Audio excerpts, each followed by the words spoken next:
More conversation, more talk, more right after this. Go for gold, Terra Gold Cube, the amazing seasoning cube. So when you're cooking your delicious meals, don't compromise. Go for gold. Rich, consistent taste for cooking mouth-watering soups, stews, and jollof. Choose wisely. Choose Gold. Terra Gold Seasoning Cube. 1 cube. Endless possibilities. Terra Gold. I am malaria, the king of malaria parasites. My mission is simple: to take over your body, to cause fever, chills, headache. But one thing stays in my way. Come on. Effective relief from malaria. Comal on. Malaria gone. If symptoms persist after 3 days, consult doctor. Say hello, Lagos. Hello, Port Harcourt. Hello, Abuja. This is Kids FM, the family fun radio. Kids FM is packed with exciting drama, engaging games, inspiring stories, great music, and the kind of conversations that bring families even closer. From sunrise to sunset, we've got something special for everyone in the family. Kids FM is fun for children, cool for teens, and just perfect for parents. It's more than radio. It's packed with educational content such as language shows, quizzes, storytelling, fun facts, and many more.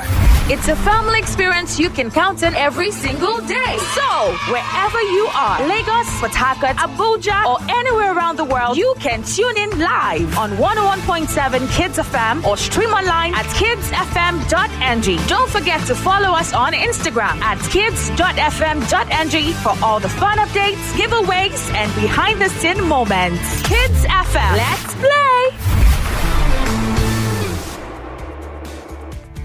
That special secret that awakens taste buds. Mouth-watering wonder with awesome aroma.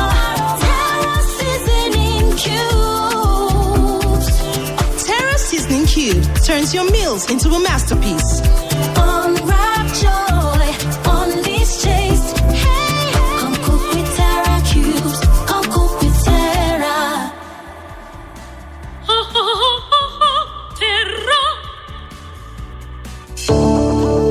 Are you finding it difficult listening to your favorite talk radio Nigeria info via the mobile app?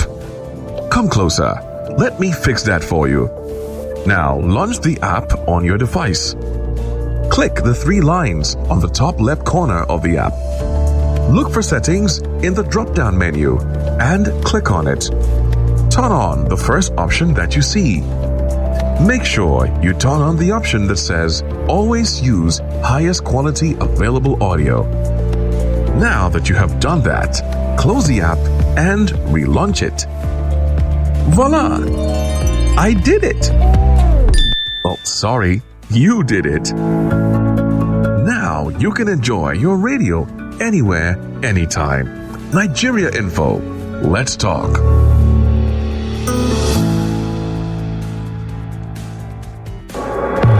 99.3 Nigeria Info. Your number one station for talk. Let's talk. Let's talk.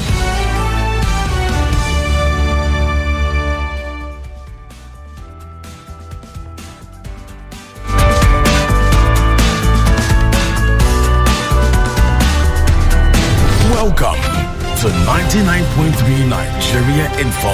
ASU for the billionth time is on strike. The constitution, we need to revisit it. The power is much on one man. What are we going to do in our nation? My question about these defections is, whose purpose or interest? These people are de-educating Nigeria. They are paying so much attention to themselves, not to national issues. The opposition splits of an all-shift plan. Nigeria seems to be one of the worst countries where you have leadership. The day Atiku will say, Peter Obi, I support you. That is the day election will end. No state governor threatening to send any of them that failed to wear Ashiwaju cap. The biggest problem we have in Nigeria, it is the judiciary, and if you don't support the person, don't vote for him. Every voice comes alive. Stay locked. 99.3 Nigeria Info. Let's talk. Our Conversation captures everything that makes a great conversation. Nigerian English is not exactly standard English. It's 4 p.m. Get yourself a Money Point card.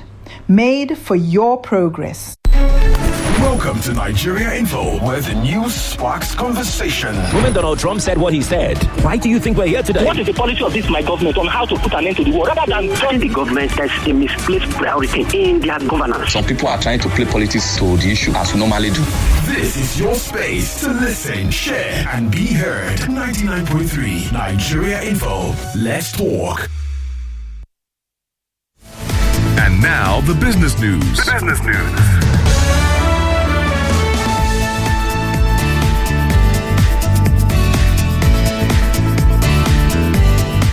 The 2025 Nigeria International Trade Fair is now open in Lagos. Officials state that Nigeria is prepared to reclaim its position as a leading African trade hub.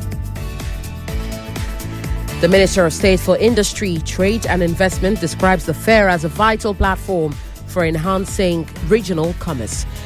The Minister of State for Industry also highlights that the event showcases the resilience of Nigerian businesses. Vera Ndanusa, CEO of the Lagos International Trade Fair, states that ongoing upgrades at the complex mark a new chapter for this national asset. The fair runs from the 21st to the 30th of November. Meanwhile, the Faith Foundation has reported that Nigerian businesses created over 14,000 jobs this year. However, small businesses overall experienced a net loss of jobs.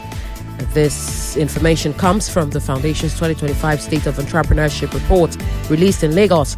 The survey included over 10,000 businesses nationwide. It examined how business owners are managing high operating costs, foreign exchange pressures, subsidy removals, and tax reforms.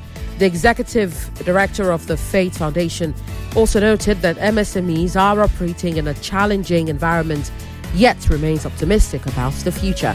And U.S. markets continue to decline despite positive corporate and economic data. Strong warnings from Nvidia and Walmart improved hiring in September and increased home sales was insufficient to ease investor concerns about an AI bubble and interest rate uncertainties. The S&P 500 declined by 1.5%. The Nasdaq dropped over 2%. And the downturn extended to major Asian markets on Friday. That's all for now. It is now time for Borderlines, where we take you across borders right here at 99.3 Nigeria Info, brought to you by Sisioge One of Nigeria Info. I am Yvonne Okaifo. Stick around.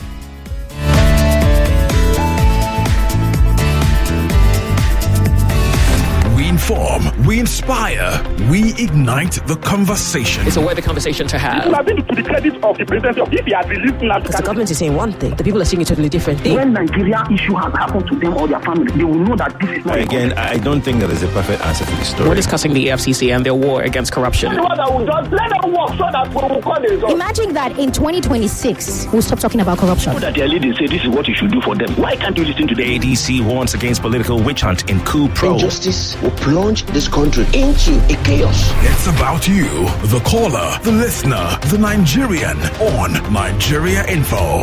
99.3 Nigeria Info. Let's talk. From Washington to Beijing, Moscow to Abuja, London to Kigali, the world is shifting fast. Elections are shaping destinies. Wars are redrawing borders. Economies are rising and falling. And global alliances are being tested like never before. But what does it all mean for you? With a new administration and a new president in the White House trying to put an end to the war. I didn't know the historical context, what the state of Israel means for them. Join the fearless Ireti Bakare-Yusuf on Borderlines every Friday at 4 p.m. on Nigeria Info 99.3. As she dissects the biggest global events and their impact on world peace. Those who are not familiar with Israel or the war itself would not know much about the group breaking the silence. No spin, no propaganda, just deep insights and fearless conversations. on the geopolitics shaping our world. People who will call and start telling you about the Bible prophecy about America and everything. See, America is not in the Bible. There's some people who, yes, they share the ideology of, yes, we and these people, we are equal, but they can't speak up. Borderlines on Nigeria Info every Friday at 4 p.m. The world is changing. Don't just watch, understand it. Nigeria Info. Let's talk.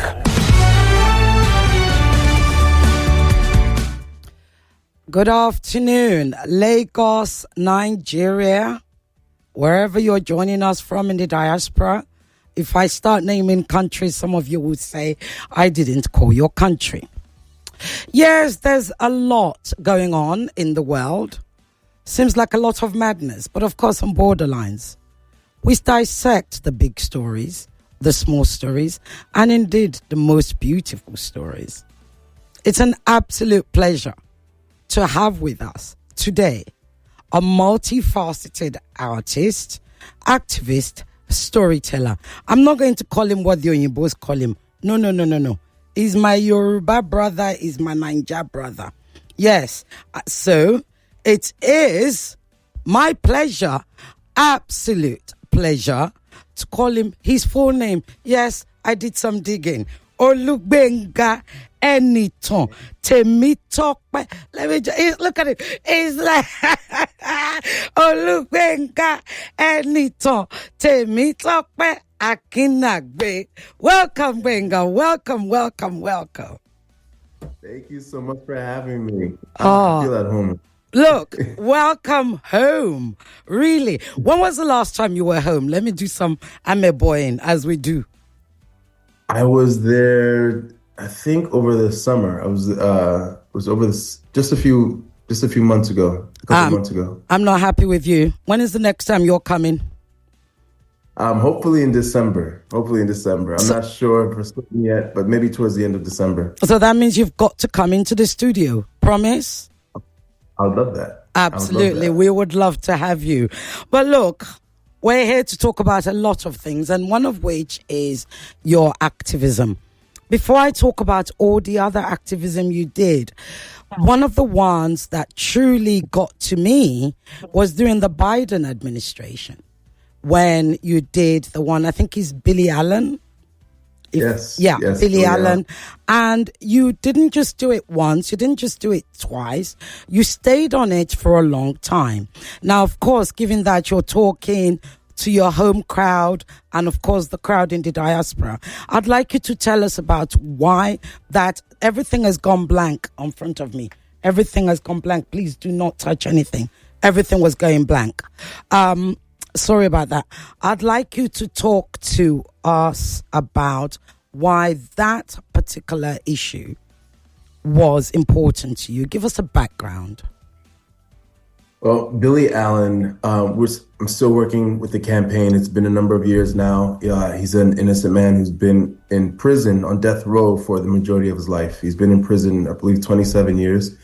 There was a bank robbery in Missouri years ago. And a guard was shot and killed. The people who committed the bank robbery had jumped in an escape van and crashed the van. And they had doused the van in gasoline with the plan of setting it on fire to once they escaped. And so the man that they caught at the scene at the crash, his clothes was obviously doused in gasoline. A day later, they arrested Billy, who's not seen at the crime scene. He was not there at the crime scene, and they tested his clothes and his skin, and there was no gasoline. And then they refused to do any more testing as far as DNA. He's been asking for them to test the DNA for over 2 decades, almost 3 decades, so he can prove his innocence. But they convicted him and they sentenced him to die. Now, Biden, we were trying to get him to give Billy a pardon before he left office. Hence the press conferences, hence Billy testifying in front of a congressional group from death row. And it didn't work. Ironically enough, if it is irony, Biden did give pardons to all his family members, though. So then but he did commute 37 of the 40 people on death row to life in prison. So it just meant that the state couldn't kill them. But particularly, this is particularly egregious with Billy, who's innocent. So we've been lobbying since with the new administration and folks in the administration to look into this case and to hopefully grant Billy a pardon or commutation. A pardon. Mm. So this is what's interesting, because of course this is not unusual in the United States. We hear of this all the time. It's I mean, I hate to say it, it's normal, right? For all these miscarriages of justice, and even more so miscarriages of justice on black men especially. As a black man, it doesn't surprise me that you've taken this on.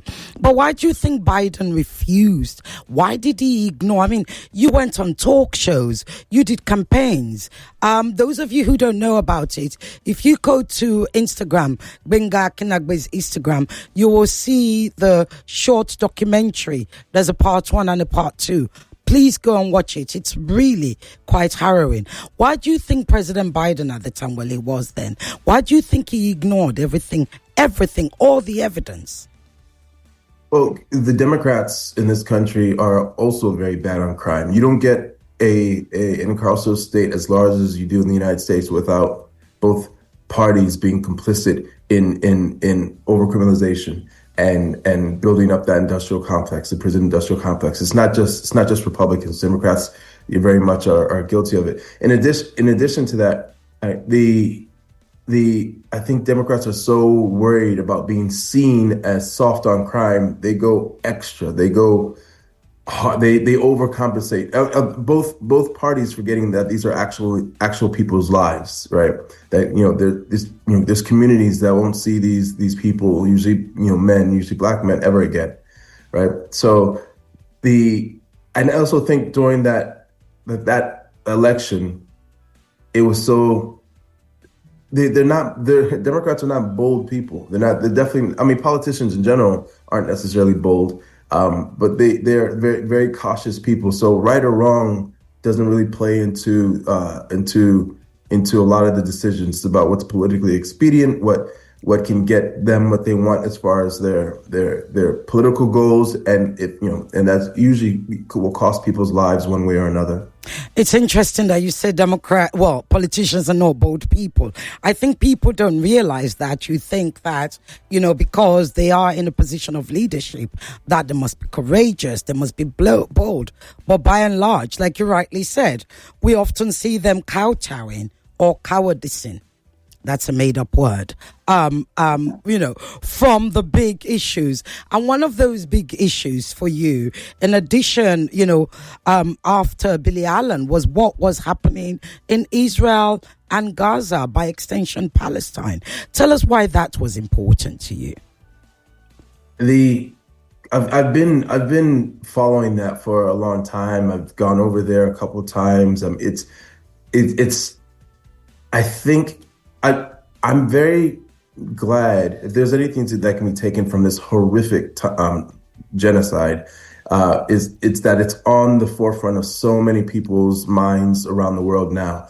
And I think what it is that the Palestinian people have nothing but themselves. They don't have gold and oil and all the things, nothing to make them more valuable to these leaders who are not these international leaders who are failing them, nothing to increase their stake in the international conversation except for who they are and where they were born. That's all they have. And so and they are being persecuted because of that. And I think because of that, their fight is like the most righteous fight. And people, and it's almost a complete story, and beginning to end, of colonialism, which has affected the majority of the world. So you see, people from every nation who see themselves, from the Irish to Nigerians to Sudanese to Indians, who see themselves in the fight of the Palestinians. So I think, and it's a unifier, but it's a class issue. The only folks who don't see human rights being completely destroyed and not applied in an equal way are usually people of the political class, of the banking class, of the wealthy people who have a vested interest in it staying exactly the same way. So, like, you want to talk about European rights, but then you're funding a genocide. You can't talk about all the great rights you have in Europe while you're funding a genocide. You should actually belong in prison according to international laws and many of the laws of your own country. Indeed, indeed. I like what you said, and I'd like you to possibly expand on it. You said it's a class issue. And I saw a podcast with you where you said, I grew up in a poor environment, and here I am. I've risen up and you're educated. You're very well educated. How does that class war, because we all know that America, not only do you have the race wars, you have the class wars and all the other wars. Talk to us about that class issue, the class wars, and how, a Benga anytime, our very own, can literally pivot and rise above, these sort of barriers that are put in front of black people. Yes, you're a black man, and I'm, sister to many black men. So I'm going to talk about it. Incidentally, is actually International Men's Week, if you like. It was yesterday or 2 days ago was International Men's Day. So let's stick to our black brothers. How is it that you are able to rise above that barrier, the blocks, the sort of stereotyping of black brothers, and get to the position where you are the lead actor in not one but two very, very, you smile, but it's not easy, is it? It wasn't an easy ride, was it? No, it definitely wasn't easy, but it was a worthy journey, that's for sure, and it continues. I like to learn. I like to learn, and I like to make things, and what those things are and what they look like, they change. But I like to make things, and I know I'm a very curious person, which is at the heart of it all. I think that it is definitely a class. It has always been class. It has always been. All other wars and struggles fall under class. Even the race wars here in the United States, or the tension that was back in the day. Wealthy Southern whites realizing that, there are more enslaved people and more poor white people than us. And if they are working together and get along, that is a problem for us. So we need to make sure that they are pitted against one another. And so a lot of the propaganda began then about, what black people are as far as less than. And as long as there's someone you feel more than, then you don't worry, you don't think about why your situation is so bad, because you're not this slave and so on. And so those things were interwoven into American society, into the birth of this nation. And it's not unique to the United States. And it's seen. I mean, it's our tribal differences in Nigeria. I'm mad at you. Yeah. Listen, are you serious? Meanwhile, we're living on less than $1 a day in one of the wealthiest nations in the world. That is how could we be talking about anything but that? About being Igbo or Hausa or Muslim or Christian when we're living less than $1 a day in one of the wealthiest nations. So that should be the only conversation. And anyone who facilitates that system, they're not helping Nigeria, and things need to change. Well, it's incidental. I'm glad you mentioned Nigeria. I was going to go there later, but now we'll talk about Nigeria. And Paul, I didn't want people to say, because, he's your Nigeria brother, you only want to take him for Nigeria. But Becca, honestly, adopting you as a brother is an absolute pleasure and an honor. But let me go back. So here's the thing. You've heard the discussions that's been going on, the global discussions about President Donald Trump designating Nigeria as a country of particular concern. Although some would say, I have a friend who actually said, well, if you're a Nigerian and you've lived in this country and you don't see it of a particular concern, then you don't understand. You don't understand Nigeria. But back to the sort of geopolitics of it all. When you heard that, how did that make you feel of it as a Nigerian? What were your initial immediate thoughts? I mean, this like I've lived in the United States my whole life. I have studied how this empire moved much of my life. I've gone to the places where we've gone and brought freedom and democracy, and it's textbook. It's on the list of moves to make. Like if anyone believes that things will get better because the United States intervenes more in Nigeria, because we're already a client state as far as Nigeria, and there's too much of the U.S. there.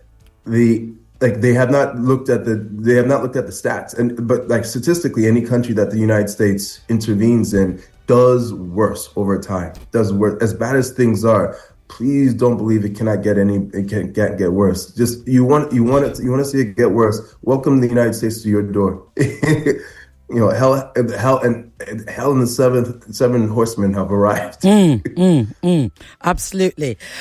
Storytelling is one of what you do best. Okay. First of all, though, before I go into asking you about your storytelling technique and everything, I've got to poke nose. You know what that means. How did you get the role on The Wire? Tell us. We won't tell anybody. Just gist us. Just between you and me, right? Yes. I was working. So I went to university on a wrestling scholarship. I'm actually wearing a wrestling t-shirt now. But you don't look like a wrestler, if I may say so. How? I don't look like a wrestler. He shows me his biceps, Lagos, Nigeria. Go ahead. Yes, I was very fortunate. I went to school on a wrestling scholarship, and then when I graduated, considering I was considering how to continue my wrestling career and find sponsorship to train internationally and so on. But in the meantime, I worked for the federal government for a year. I dug it.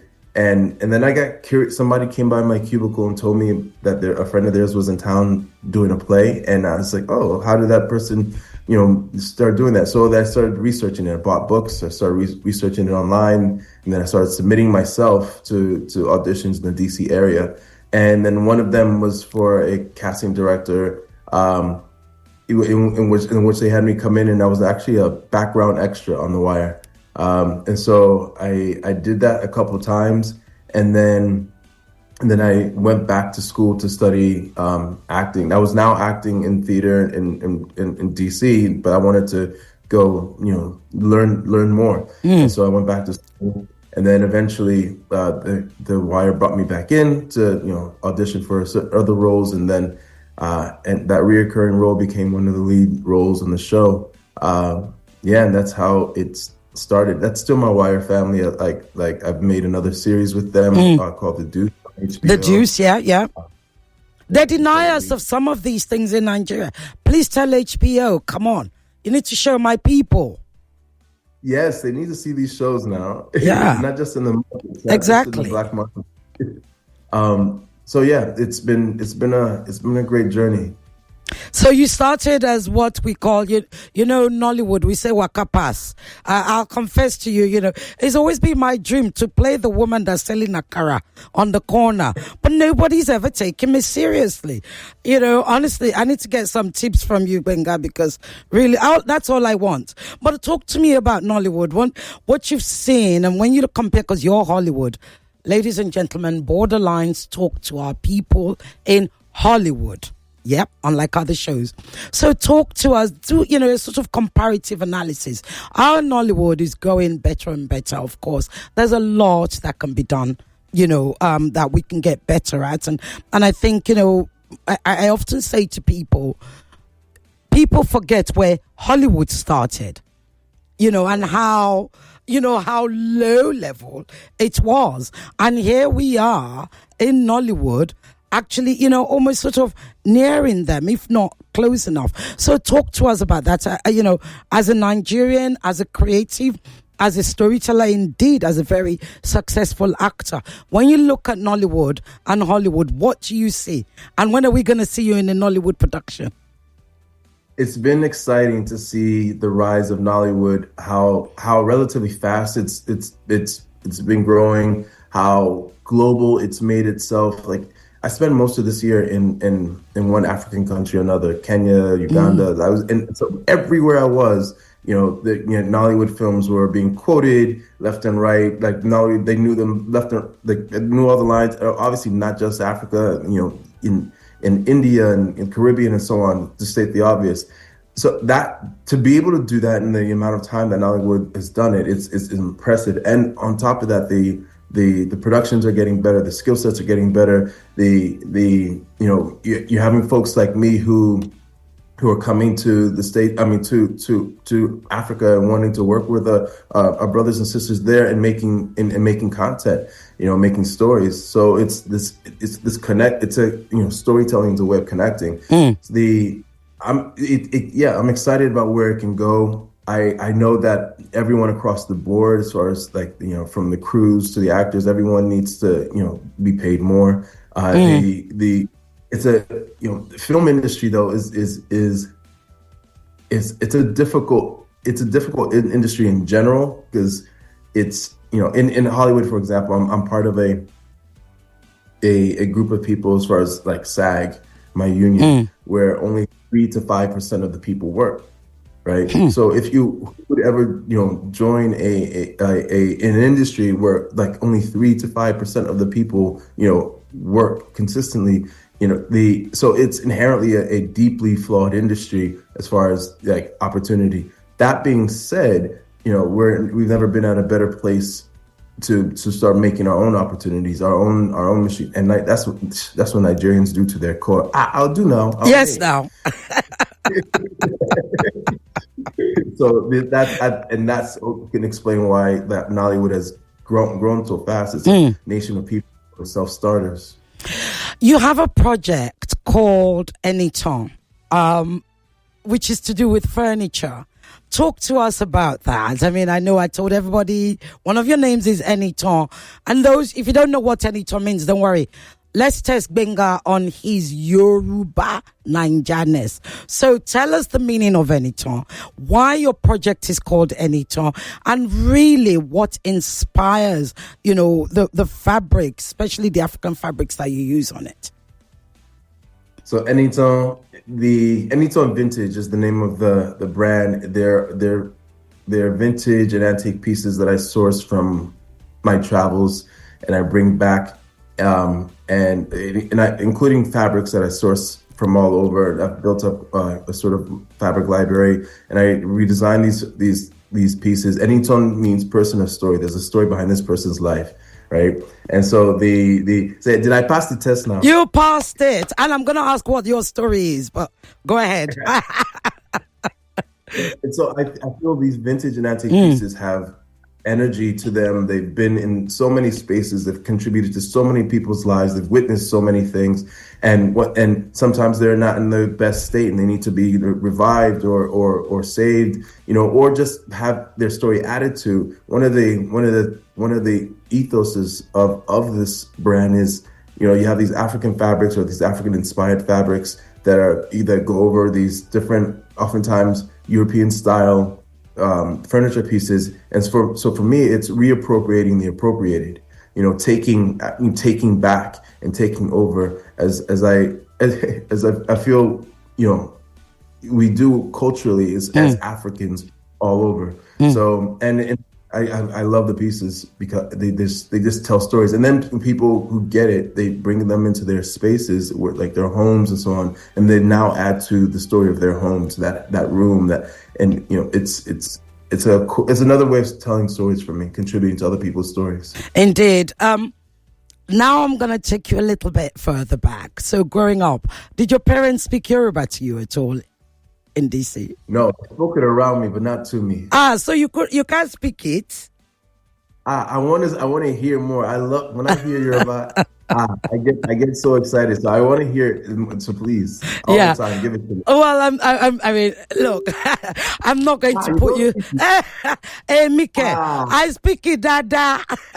Can I do that? I'm asking my producer, my executive producer, can I speak to you in Yoruba? Because we have so many, everybody else. But, I can say, Benga, welcome. What should I say? Welcome, Kabo. All of a sudden, I can't speak it. But my Yoruba is actually, no, interestingly, my Yoruba is actually very good, even though I grew up abroad. But my Yoruba is, I was lucky to have a mother who spoke Yoruba to us. And then, just like you, I had a deep interest in the language. So when I moved here, one of the things that I did was actually, I lived on Africa Magic Yoruba. I would watch it all the time. And that's where and people always say to me, I said, my Yoruba got better, from just doing that. So I do it to friends that, Americaners like you, when they come visit, I'm like, please put it on Africa Magic so they can understand, So we have Africa Magic Igbo, Yoruba, I think we have Urobo as well and all of that stuff. So yeah, that's the thing. But let me go back recently, and there's a reason why I asked you that question. Recently, we've had a conversation, or there's a conversation here about mother tongue learning.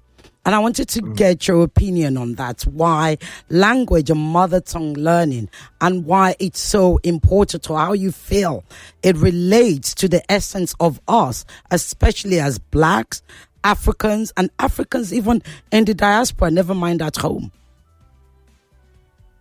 It's crucial. It's vital.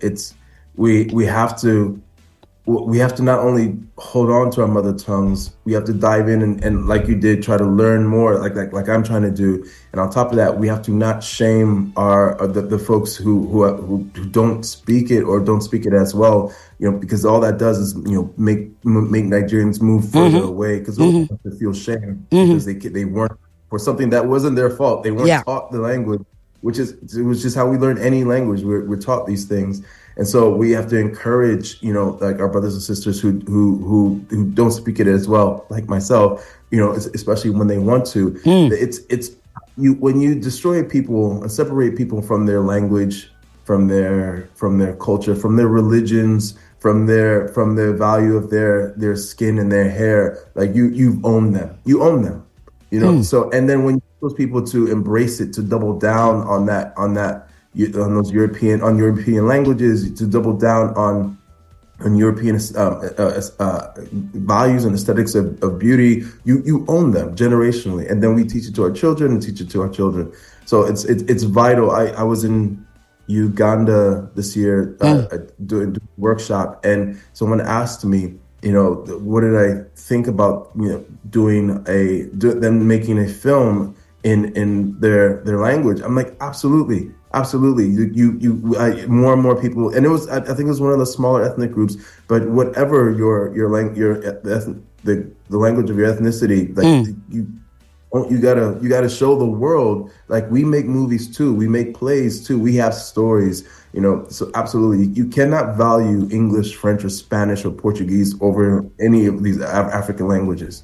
Absolutely not. Indeed. Let's talk about black politics. In America, you have all sorts of politics, all sorts of wars. And then you have what I call the micro wars, which is Africans versus African Americans. Are they real? Or I can see your face. Those of you watching on YouTube on Nigeria Info, on YouTube, you can see his face. Are they actual real wars, or are they just exaggerated on social media? Because it's quite baffling. But if both are true, like there's social media exaggerates everything, but it is a baffling reality. But it's also part of the installation of the separation between one another. It's a distraction that you can get certain people to adopt and think like, oh, these Africans are our problem, we're not that, or these Black Americans, they're underneath us, or these are our cousins. How are you talking to these about these Black Americans like they're not literally your cousins? You know what I mean? So it's these are all distractions to keep us from being great. It's especially the basis of it. You have two Black men or two Black women, who are looking at each other, talking like, I'm not like, is this madness? I'm like, meanwhile, they're being looted by Uncle Sam. I'm like, come on. No. So it's unfortunate, and we must do our best to dismantle that. But fighting them isn't going to dismantle that. It's about embracing You know, like I tell black people this all the time, black people in the States, everything in Africa is yours. Like everything in Africa is yours. The air, the oil, the gold, the everything that the people, the culture, everything that's valuable in Africa is yours. Don't let even Africans tell you it's not. And so you have to connect, you have to go back, you have to just eat even if it's like pen pals, like feel like that is yours. The world opens up when you realize that like the most powerful continent in the world belongs to you as African Americans, and it's not the United States. Indeed. Let's talk about solidarity, that idea of resistance. So, given Donald Trump, Uncle Sam, his new designation of Nigeria as CPC, some have suggested that it's a distraction. It's meant to distract the world from what Israel is doing in Gaza. Would you agree? And if so, why? That's definitely part of it. Like it's meant to distract from the genocide. I always feel it's important to call things what they are. The genocide happening on the ground there, and the genocide has been happening since 1948, since the land was like stolen. So, and call things for what it is, but it's obviously intensified at the expense of our Palestinian brothers and sisters. And you have someone who's in office who's not politically very strong right now. And so distraction, like, you know, this is textbooks. You can actually literally read textbooks on how leaders, you know, make moves to try to stay in office or to secure the position in office further, you know, when things are not going so well. And some of those moves are invading other countries or like, you know, making people feel patriotic or fearful, you know, and all of a sudden, like, you know, you get Netanyahu who stays in office over and over and over again because he's rallied the Israelis against another, you know, Palestinian threat, or another Arab threat, and so on. When the biggest threat in the region is obviously Israel. So so that's part of it, distraction. But they're blowing up boats off of Venezuela, saying that they're drug boats. There's no due process. We actually have laws against that. Like if you think they're drug boats, they should be arrested and so on. They get their day in court. You can't just assassinate them, extrajudicial assassinations. And if you do that, you've broken international law. You should be held accountable. You know, but what we've seen during this time, particularly, is that United States, we don't have presidents. We have a series of kings. Who are not held accountable. We need to start sending these people to prison for the world to start to adjust towards any type of normality or equality. We need to start sending people who do these crimes to prison. We actually they exist. It's not out of the realm of imagination. We have these laws. Thank you. And it sounds like exactly what we say in Nigeria. We need to have these people sent to prison. There are laws, but it seems leaders are often the weakest link, as I often tell people. Talk to me about, you know, I've often said to people, and correct this notion if it's wrong, as black people, especially in this moment, we're halfway through the 21st, almost halfway through the 21st century. Can we afford to be divorced from politics, in particular geopolitics? No. Not only can we not afford to be divorced from it, we whether we think we are or not, we actually are not. Like Black and brown people make up 93% of the world. 7%, only white people are only 7%. 7% in the world, right? And yet there's a disproportionate amount of concentration of power and wealth. And how and why is that? That happens, one, because of plunder and colonialism, but it continues to happen because of a system we are all buying into. Like we just continue to this is the way it is. And so these people, you know, the European countries are greater and they get to exploit and so on.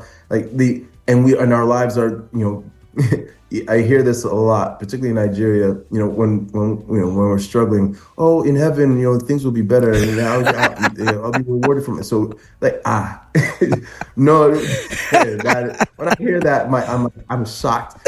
Like this right here, this is the life you've been given. This is it.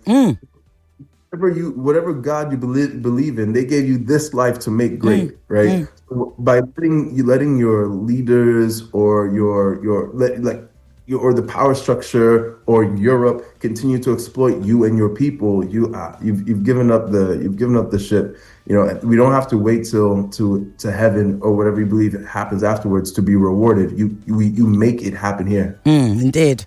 But how do we hold these leaders accountable? Like, of course, the way, just like you said in the USA, it's the laws are there, and one would presume, you have such a strong constitution in the USA, but even that doesn't, and you have the Supreme Court, which was strong. I see the look on your face.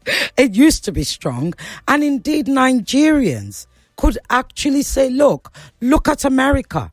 But now we can't say that anymore, because you in the United States, you have a president who continues to abuse and disregard the very constitution that gave him office. And here we are in Nigeria. Our leaders are behaving badly. Who do we tell them to look at? Because they're not listening to us. Look at ourselves. Do not look to the West. Do not look to. This has always been a corrupt, diabolical empire. Do not look at with the guise of great propaganda of look how great and just we are. It's never been that. There's never been a year where the United States has existed where it has been a just, fair nation. It has always been an empire, but our propaganda is better than anybody. But the countries we colonize economically and otherwise, like Nigeria, we get them. We pump out such great movies, great TV shows, great newspapers talk about us all the time about it being great. We're an extraordinarily corrupt nation, extraordinarily corrupt, and yet we get you Nigerians thinking about how great we are and that your own nation is corrupt, and black people are this, that, whatever.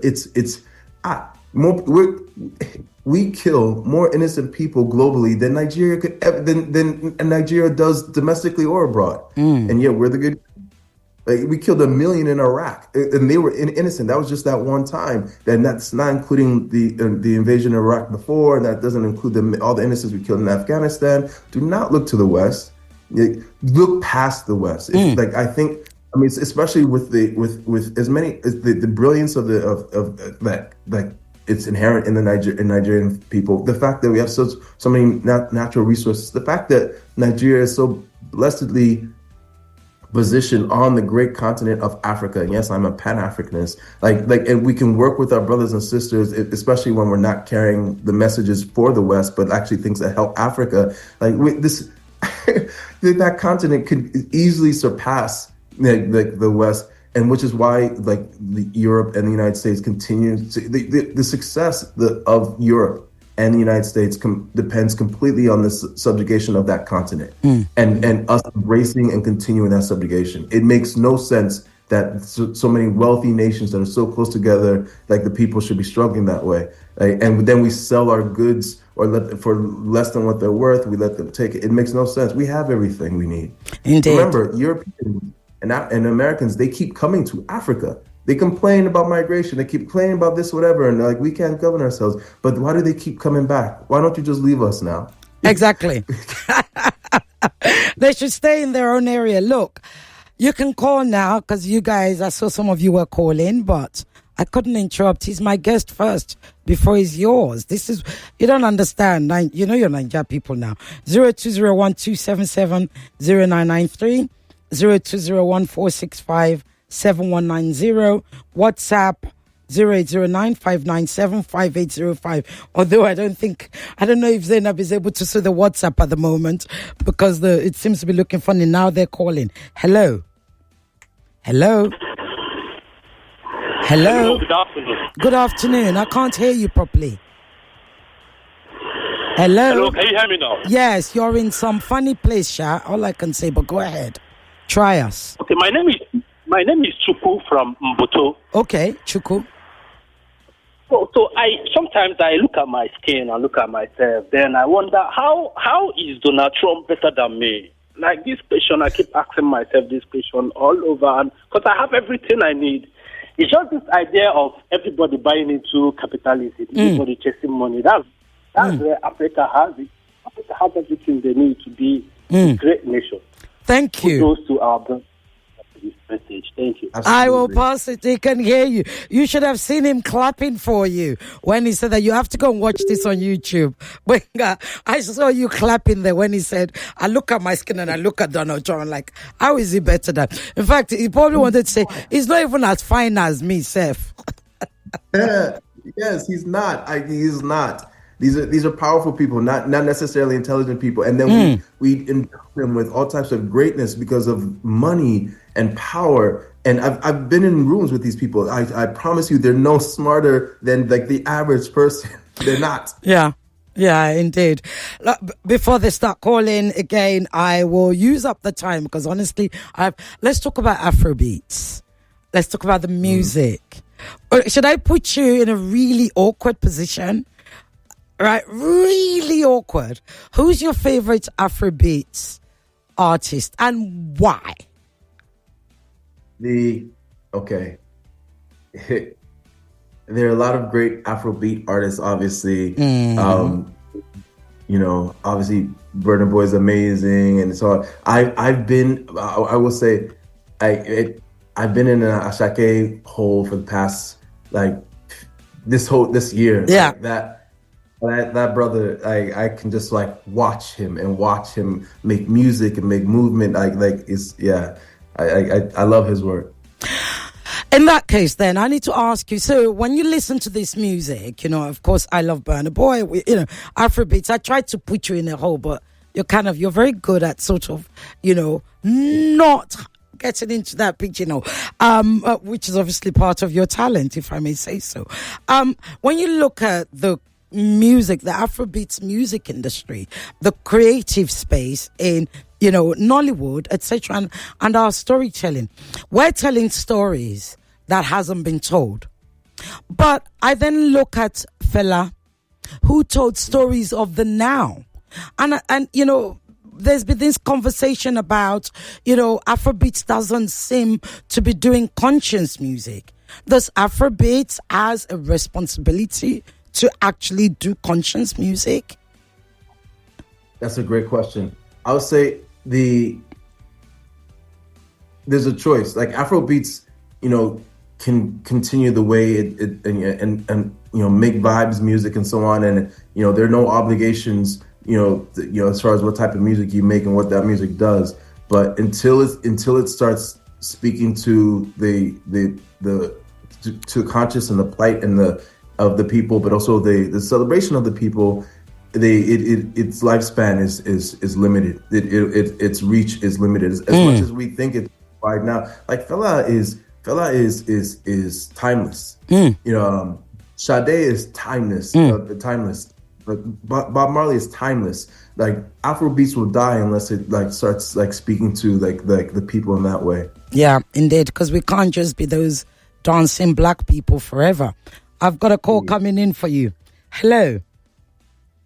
Hello. Good evening, Soge. Maduka from Festac. Maduka, yeah, please speak up. So our superstar can hear you. Maduka from Festac. Go ahead. I just want to ask your guest. Yes. When he looks at African leaders, what kind of feeling does he get?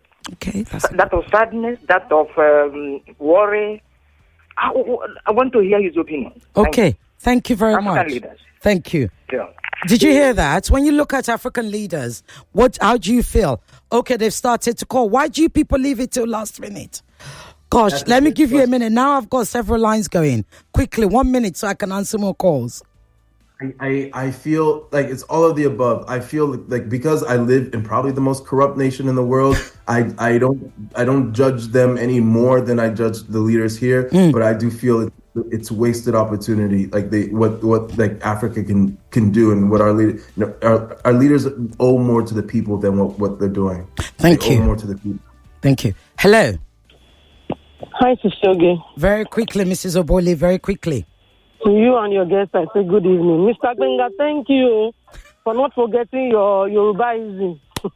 My question would be, if there was one advice he'd give to our rulers, I use rulers because they are not leaders, who go cap in hand to the Western world to seek for arms, what would that advice be? Okay, thank you.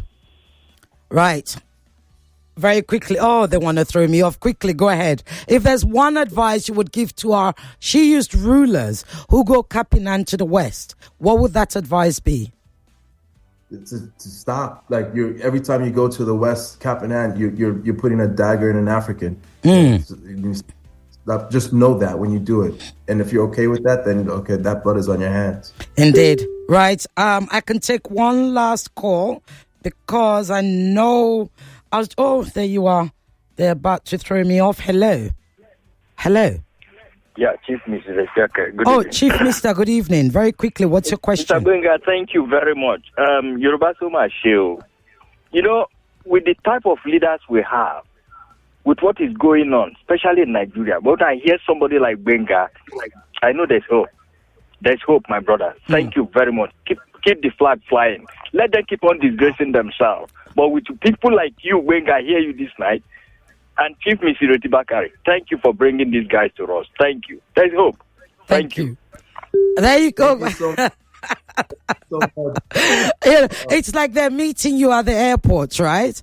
You don't need a... can I still fit in one more call? Yes, I can still fit in one more call. If you want to call 0201-277-0993, 0201-465-7190. Oh, I believe I have something on WhatsApp. What do you have? His face looks familiar. Just tell them I'm Denzel. You heard that. If you're listening, it's Denzel. Not is our brother. Hello, better looking than Denzel. Hello. Yes, good evening. Good evening, very quickly. Yes, answer again.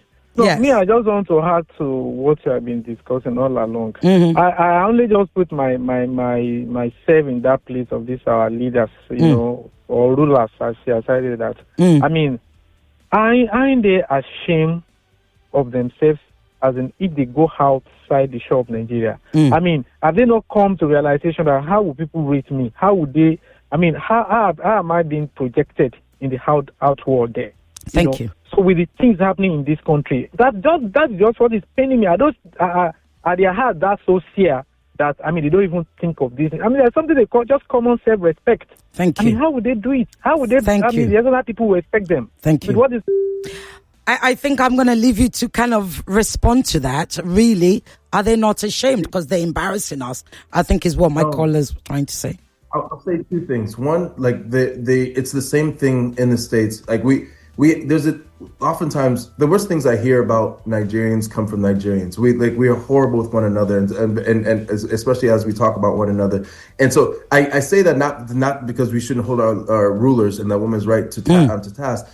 But we should also understand that these Western leaders are also very corrupt and also very they don't feel the people. Once there's a thing that happens to someone when they have unchecked power, they change. They become something else. They can't feel empathy the way regular people do. They're able to do all types of harm and still consider themselves good people. So to answer that brother's comment, he's absolutely right. They don't feel the same things. They don't see us as humans. We are numbers on a board that either are issues to be dealt with or people to be exploited. But that's about it. Olubenga, Eniton, Akinagbe. Do I sound like your mom? Like the way she would call you? Olubemiga, Eniton. Akinagbe, our very own Nigerian Hollywood star. Thank you so very much. And look, all of you that are really saying, it's me, it's okay, thank you for bringing. No, let me tell you who made sure we got him. My executive producer, Tatiana Musali. She's a huge fan of yours. Thank you so much, Tatiana. She reached out, and I was and I'm glad she kept reaching out. I was excited and thank you for giving me this opportunity to be on the air with you all. Thank you for talking to us. Have a fabulous weekend. And when you come in December, you've got to come to the studio. We have the biggest radio station in the whole of Nigeria. We've got Cool FM. We have Nigeria Info. We have Kids FM. We have Wazobia, where you can hang out with the pigeon speakers. You've got to come. I think I've done Cool FM before. Maybe Wazobia, like years ago. You can do it again. Do you want us to wear Shwebi? Gbenga, thank you so much. Thank you so much, ladies. I really appreciate it. All the best. Thank you, Zay. Have a great weekend, sir. Bye-bye. Bye, ladies.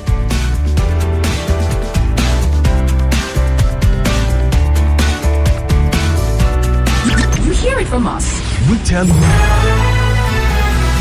More talk, news, and sports after this.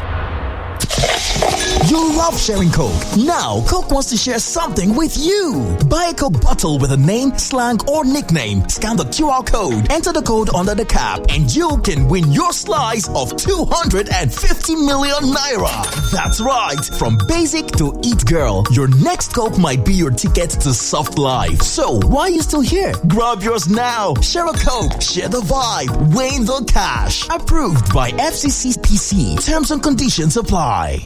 Osalobua. Baba, make you help me, make I dey shine my eyes, make my enemies no see me, even when I dey sleep, make I no lose guard, Baba, in short, just dey help me stay alert. As Airtel, they alert me anytime Yahoo people send spam message to take scam me, At Airtel, we have taken proactive steps to keep you safe from every spam activity with Airtel News Spam Alert service, powered by AI. It scans text in real time with no app or setup needed. Airtel, a reason to imagine.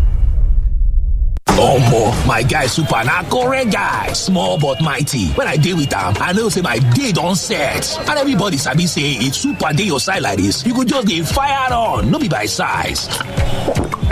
You see all those big bros there for area? He dey form say they get power, but now only my super commando they give me better energy to fire on. Super! Enjoy correct taste and full energy to fire on with Super Commando Energy Drink. Super Commando, no be by size. Fire on. It's been on your mind for months.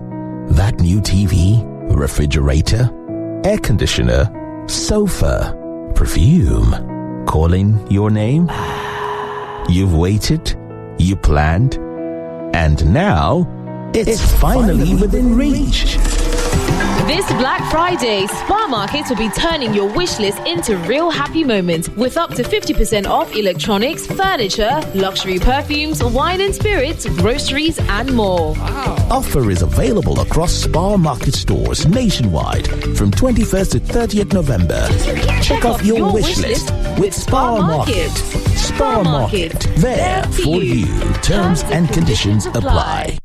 It's the Indomie Eat and Win promo. The more you eat, the more you win. How to win? Buy the Indomie Eat and Win promo pack. Find the promo code inside. Visit indomie.ng/eat and win. Enter your promo code and start earning points fast for a chance to win exciting gifts and 1 million naira cash every week for a lucky winner. So hurry now, eat and win. Let the winning begin. Visit indomie.ng/eat and win for more details. Terms and conditions apply. Have you ever shared unforgettable moments with friends? Of course you have, but are these moments being captured? Let's spotlight these cherished memories on billboards and show the world what they mean to you. Participate by sharing a picture of your memorable moments with your honorables on your social page using the hashtag honorable moments. And don't forget to tag your honorables. Terms and conditions apply. Honorable, brewed with honor. Whether you're chilling with your friends, in town with your clique, watching a movie with your bestie, turning up at parties for the jollof, or just chilling at home by yourself, reach for a refreshing bottle of Razzle. Razzle your world and express yourself with the new and exciting flavors of Razzle. Cola, orange, and lemon. Razzle your world. Every meal I cook must taste just right. Rich, delicious, full of love. We hear you. Your Maggi Star in double cubes. Double the flavor, double the convenience. The same trusted taste you love. Maggi Star double cubes. Made from fermented soya and other selected ingredients for that deep flavor and quality that only Maggi brings to your dishes. Absolutely delicious. Get Maggi double cubes today. Me and Maggi, so good together. It's the choices you make that set you apart from being good to being great. My choice? Nivea Men Deep Body Lotion with Max Tech, powered by Black Carbon. Gives you both dark wood fragrance and 48-hour moisture. And my other top choice for all-day freshness, Nivea Men Deep Roll-On for 72-hour protection and fragrance with Max Tech, powered by Black Carbon. Skin is for playing it smart. Nivea is for skin. We're back. We're back. We're back. We're back. We are back. Welcome to Nigeria Info, where the news sparks conversation. When Donald Trump said what he said, why do you think we're here today? What is the policy of this my government on how to put an end to the war? Rather than join the government, there's a misplaced priority in their governance. Some people are trying to play politics to the issue as we normally do. This is your space to listen, share, and be heard. 99.3 Nigeria Info. Let's talk. It's 5 o'clock. The headline news on 99.3 Nigeria Info. Gunmen stormed St. Mary's School in Niger, abducting students and teachers, while Niger police launch a search for the kidnapped students and staff. Niger government blames St. Mary's for allegedly ignoring security warnings, while Nasarawa school abduction report turns out to be false. Kebbi governor questions military withdrawal before the school abduction. Kidnappers demand 100 million naira per worshipper in Kwara church attack. Lagos announces road diversions for Saturday morning's capital city race. As Nigeria International Trade Fair opens in Lagos, boosting trade prospects. Zelensky says he's ready to review the U.S. plan to end the war in Ukraine. And Chelsea's Cole Palmer ruled out for 3 games with a toe injury. That's all for now. It's back to Borderlines with Ireti Bakare-Yusuf, right here at 99.3 Nigeria Info, and I am Yvonne Ohaifo. Thank you for your time. Our website, nigeriainfo.fm, is a trusted platform for more intellectual, trending, and exclusive stories with up-to-date analysis. We are not just the talk station of the nation. We are your #1 talk station. Join the league of fans consuming great news at www.nigeriainfo.fm and get rewarded for your time. 99.3 Nigeria Info. Let's talk. The voices that speaks the truth. Live from the heart of the conversation. I think there's nothing that has strained our nerves like this concept of unity. The politicians who are pushing out this narrative, they are not tribalistic, but they are making you tribalistic. Nigerians have expressed outrage over the certificate forgery by Nigeria's Minister of Science and Technology. Same-sex marriage, Church of Nigeria rejects election of new Archbishop of Canterbury. That the people that are killed in the Boko Haram or terrorism across this country are only Christians. That is unfair. We are complaining. Election will come. We will still collect 1,000 naira and still vote for the same people. Gas was to be sold by Dangote at 800 naira. It's all these gas dealers that block it. Match your actions or match what you are saying with reality. Stay with us. More coming up on 99.3 Nigeria Info. Let's talk. Above and beyond borders. It's Borderline with Ireti Bakare-Yusuf. Join the conversation no matter where you are. Download our mobile app by searching Nigeria Info FM on the Google Play Store and the Apple App Store. Also, get news updates in sports, entertainment, news, and current affairs right on the app. 99.3 Nigeria Info. Let's talk. This is The Voice Note on 99.3 Nigeria Info. Let's talk. I have a dream. I am no Martin Luther King, but I am Olajumo Akinloluwa. Fellow citizens, imagine a country with no definite population, a nation where its people don't agree with its ideals. A person, an individual born to no nation, seems impossible, huh? Because every nation, regardless of its population, be it over 800 or over... You hear it from us. We tell you who, when, where, and how it was said. Lagos Governor Babajide Sanwo-Olu has commended past and present leaders in the state. If you're planning to disturb the peace of Lagos State, please have a rethink, because police say they will not be your friend. Kwankwaso urged the president to leave a legacy of free elections. Only on 99.3. Your station for talk.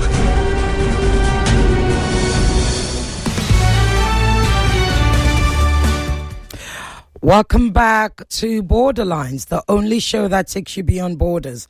And right now, we've gone beyond borders. We went to the United States, my previous guest. Now we're crossing the borders to South Africa. People have NGOs, they create NGOs, they have initiatives, and some of them are just absolutely so impactful that when you get to hear about them, you're like, wow, you can't help but be wowed. So in the last week, if you've stayed up to date with what's going on in Gaza, in Palestine, you will know that an outrage happened, confusion, and serious geopolitical questions. The mystery charter flight that took 153 Palestinians from Gaza to South Africa. They landed at OR Tambo International Airport in Johannesburg without warning and without the documentation normally required for entry.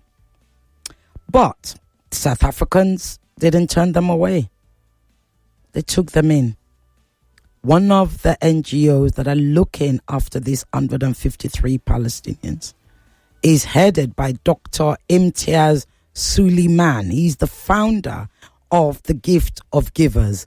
Dr. Imtiaz, welcome to Borderlines. Indeed, welcome to Nigeria virtually. Yeah, good evening, and nice to talk to somebody in Nigeria. And thank you and welcome. And greetings to all your listeners. Great to be here. It's an honor to have you. Really, the work you do is, first of all, tell us about the Gift of Givers Foundation. Why did you create it, and how long has it been before we get into the nitty-gritty of things? Well, it's a calling. It's a special calling. It's not an organization. I didn't get up one morning with the idea of forming an organization. It never happened that way. In 1991, I met a spiritual teacher in Istanbul, and I fell in love with a man I've never seen before. The following year, 6 August 92, on a Thursday night, after a religious ceremony, he just looked me in the eye and in fluent Turkish, and I don't speak a word of Turkish, but I understood every single word that he said in Turkish that night. He said, "My son, I'm not asking you, I'm instructing you to form an organization.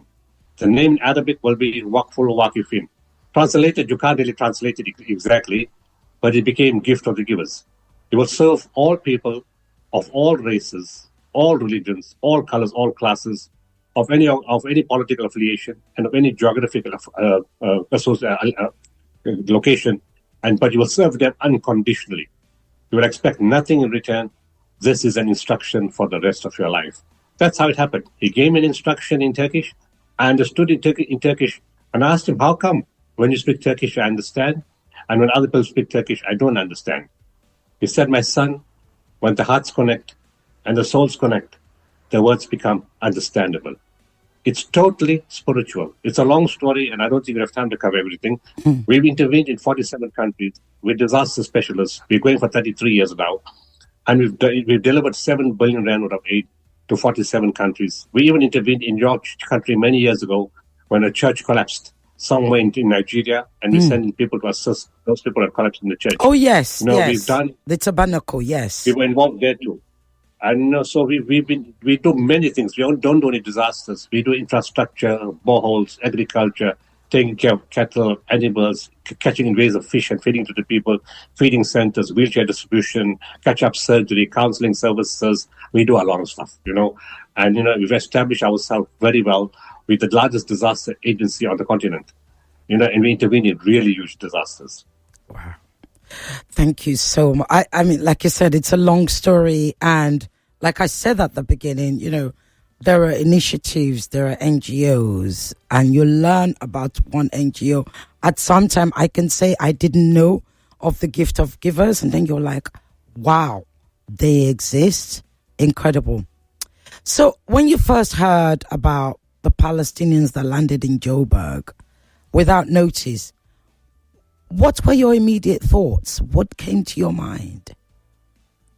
Well, there's something before that. I need to give you the background to that. Please do. On the 28th of October, another plane landed in Johannesburg. No one knew about this plane. And the Palestinians landed on the plane without documentation also, came through the channels through immigration, and the organization that brought them, it's an organization from Europe, and of very suspicious operations, nothing about them is honest or credible, brought them through and promised them accommodation of a good quality, 4 months, taking care of them, and they promised resettlement in a country that's friendly to Palestinian. But they didn't know which country they were going to when they left Gaza. They couldn't take their clothing. They couldn't take their luggage. They were just put into a plane and sent to South Africa. And the funny thing is, we don't know how civil aviation allowed them to land in our country. In any case, they came to the immigration and they were dispersed throughout Johannesburg. They didn't know where they were. They didn't know who to meet. They didn't know what to do. And they started getting messages on their phone that said, don't go out of the rooms. Don't go out of the house or the accommodation. You'll get killed. It's a dangerous country. You're at risk. And they were so terrified, they didn't want to come out. By total chance, a pastor, Nigel Branken, who was a pastor and a social worker, found them through somebody sending him a message. And when he found the first family, they told him there's 176 people that came through. And they got a shock. And then somebody from my team started working with Nigel, but just as an individual, not as my organization. And some of my medical members helped them. And it was through those people that we knew a second plane was coming. And 12 hours before the plane arrived, family members of that first plane told my friends that another plane is coming. The one lady said, my daughter is pregnant. She's on that plane. And we said, what plane? They said, a plane like how we came through. So we said, are you sure they're coming to Johannesburg? I alerted the government then. They said, we don't know. We'll only know before the last stop. Because we didn't know when we were on the first plane. We thought we were going to Indonesia. Some thought they were going to Malaysia. Nobody knew where they were going. It's only when they got to Kenya, they got boarding passes to show Johannesburg. And that happened in the second group of people, exactly the same thing. But this time, of course, we knew because of the people on the first plane. So we alerted government, they landed in the airport, but something changed. They said the same thing. The paperwork was not right, documentation was not there. But then how did you allow them through in the first place? And then, of course, I stayed out of it. And then eventually the same pastor went to the airport with some other people and called me after a while to say they can't get off the plane. They can't disembark. And I asked why. He said they're undocumented. They don't have the exit stamp. They don't have a return ticket. They don't have accommodation confirmed. And it was then that I got involved and started negotiating with government. And of course, our Refugees Act allows you to come through. If you're looking for asylum, you don't need any documentation. And of course, the government asked me to take care of them. And I said, yes. And of course, we took care of the first lot that we found. And we're taking care of the second lot. But all of them are not there now. Some of them had visas to other countries and they left to go to their family in either Australia, Canada, and Malaysia. Wow. My jaw dropped. It's unfathomable. I don't think anybody can actually appreciate how incredible this is. So, Palestinians, talk us through how they even take them to the airport, which airport, they put them on a plane, even from Gaza. What is said to them? Do they get to pay? How do they pay? All these things. Well, there's an advert on social media. That's what they tell us. I have to relate to you what they told us because we didn't see this ourselves. Because they said, and it has been done by our organization, they said they've done this before. So there's an advert on social media. You have to pay between $1,500 to $2,000 each after you've had no income for 2 years, after you've been bombed, after your hospitals have been destroyed, after you've been starved to death, after your children have been killed, the fertility clinics have been bombed, and the bombs keep falling, so you're desperate. You care about the future, your children. So under desperation, you'll go. So they come out of the country, they go through Israel, through Israeli territory, to the Ramon International Airport. And subsequently, an investigation showed that this group was not an organization what they promised to be, that they're humanitarian, they take care of refugees, they look after them, they safeguard them, nothing of the sort. Because what the people experienced was nothing what was promised. Haaretz, the Israeli newspaper, did an investigation and found that this was one of their own. An individual, Israeli and Estonian citizenship.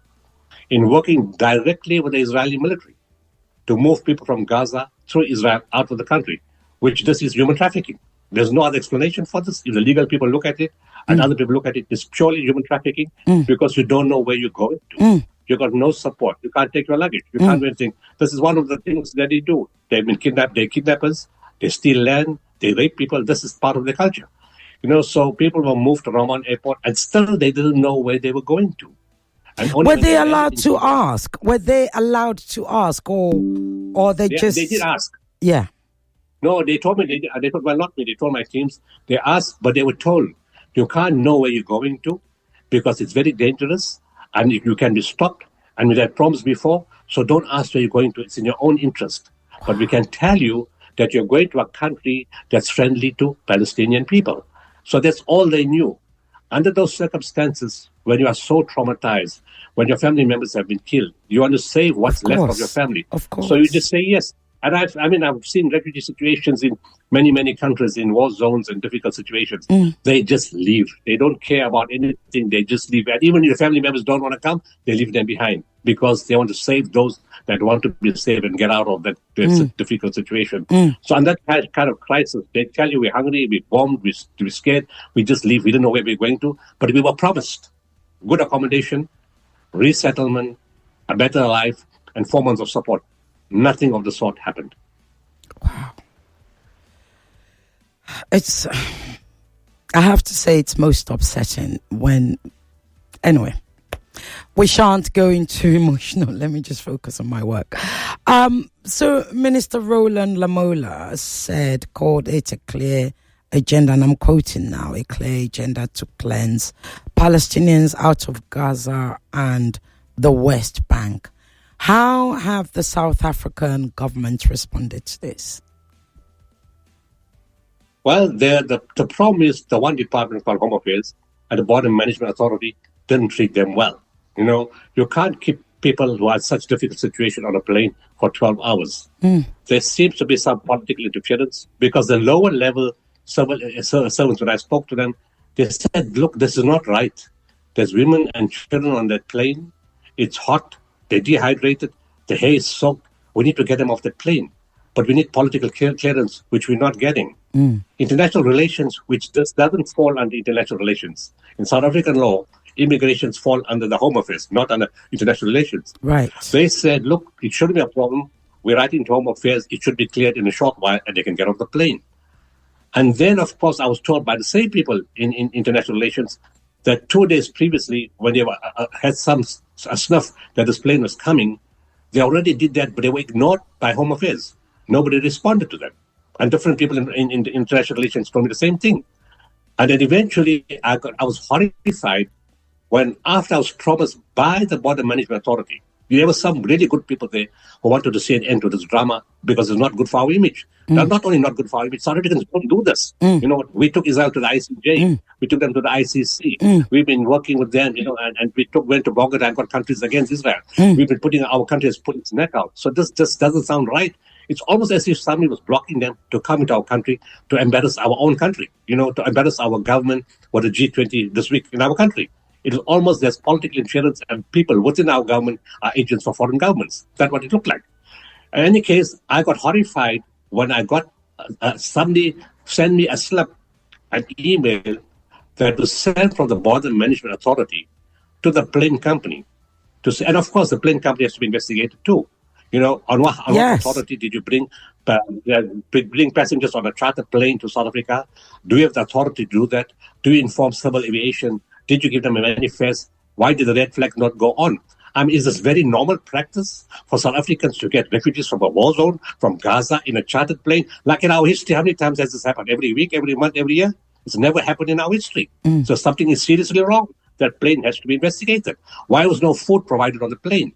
Why are the people kept without an aircon and only one open door on the time for 13 hours? You need to answer these questions, and the government needs to investigate this. We're very serious about this. So in any case, somebody overruled, and of course they didn't get off the plane. And the horrific part was, and I got that email, there was 1 hour left. The email I got at 6:30 in the evening, and it said, it got an instruction, the plane company got an instruction that by 7:30, you need to take those refugees and fly back to Kenya. If they want asylum, they must apply for asylum there. And when I heard that, I was horrified. I said, do you know what's that going to do to the image of our country and the suffering of these people? We got an entire legal team ready, waiting outside the court to issue an urgent interdict to prevent that plane from flying out. And at that point, of course, somebody from government responded and said, look, it's approved. They can enter the country. The minister is going to sign that paper. I said, it took you guys 13 hours to sign a paper. How long does this take? And you were left refugees on a plane in inhumane conditions. Somebody's got to answer for this. And then eventually, of course, they came out. Those poor people, when they saw the South African crowds coming to welcome them outside the airport, they just forgave the fact that they were kept hostage in a plane for 13 hours. They remembered what South Africa did for them. And they said, thank you, South Africa. Thank you very much for allowing us to come to the country and coming to receive us. So forgiving, so patient, so compassionate. It touched the hearts of everybody who came to receive them, including our media and all the activists and the local people. It's an extraordinary story. Extraordinary. So the aircraft that brought them, did the South African government not think to hold it and actually force the pilot, and investigate the crew, etc., so they could trace back the ownership, etc.? Or has the plane been allowed to just take off and go back? No, it's a South African company, Global Aviation. Global Aviation manages Lift Airlines in South Africa. We know the company. And we've asked the government to investigate them and to find out how this is possible. Of course, I had a detailed discussion with people in government, and they announced, and I recommended, and we said, we don't want any more planes coming to South Africa. Not because we're inhuman. We don't want any country in the world to accept planes, because we're assisting Israel in ethnic cleansing and moving people out of Gaza. What we're insisting on is for those borders to be open, for aid to go in, for medical teams to go in, and for all those Palestinians for years who have been kicked out of their country to allow them to go back to their homes. And of course, there's no home there right now. There's tents, there's open air, but it's still their land. And we need the international community to help rebuild that country and allow all those exiled Palestinians to return, because this is their right. We don't want anybody else to leave. We want people to go back the other way. And many Palestinians, wherever they are, no matter what they've experienced, still want to go home. Yeah. That's the only land they know. Yeah, indeed. So going back to what you were saying, so this is a South African airline, or an airline that belongs to a South African company. Has the owner been arrested? No.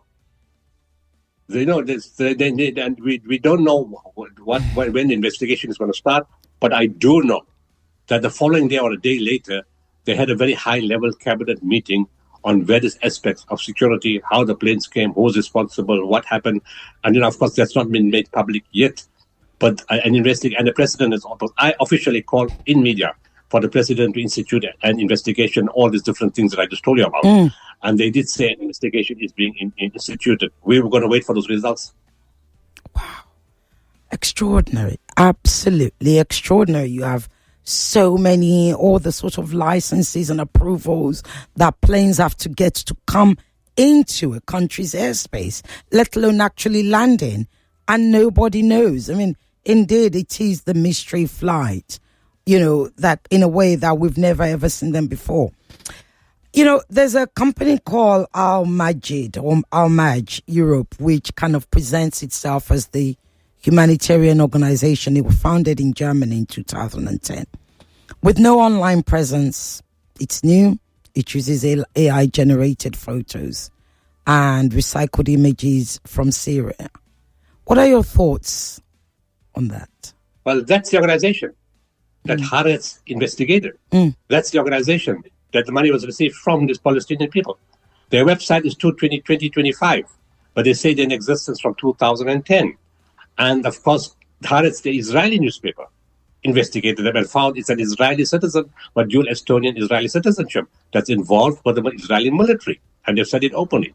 Al Jazeera did a similar investigation and dug up more information. And the similarly other media and other agencies throughout the world started doing the same thing and all came up with the same conclusion, that this is a front organization for the Israeli government involved in, they call it voluntary migration. Voluntary migration to a country that you don't know. You don't know where you're going to. You don't know what support you have. You're paying for it. And you don't know what airline you're flying on. You don't have paperwork. You don't have an exit stamp. And if you ever want to come back, Israel can clearly tell you, you've got no exit stamp, you can never come back to our country. The right to serve, the right to return is negated because they don't have that exit stamp. I'm sure you're aware of the UN resolution, the latest one, that was pushed, that was sponsored by the United States for a U.S. constituted authority, if you like, to govern Gaza. Given the fact that Israel and the United States are literally twins, how do you feel about that, especially given this, what you rightfully call it, we've gone from genocide and now we're in trafficking? What are your thoughts on the passing of that resolution, sir? It's not going to work. The people are not going to accept that. America will stop interfering in the business of other countries all over the world to try and be a moral policeman. They need to get out of Africa, they need to get out of the Middle East, and they need to get out of countries that don't belong to them. They should stop imposing. And my message was on air in Nigeria. I want the population and the citizens of this continent to understand clearly that no foreign government, no first world country, nobody outside our continent is going to dictate to 1 billion Africans what to do. It's time that we stood up, control our resources, managing ourselves, and kick out those people who are trying to dictate to us what to do and tell us what's best for us in our own country. We don't need them. We don't want them here. We want them to get out. In the same way, we don't want America to involve themselves in Gaza. Got nothing to do with them.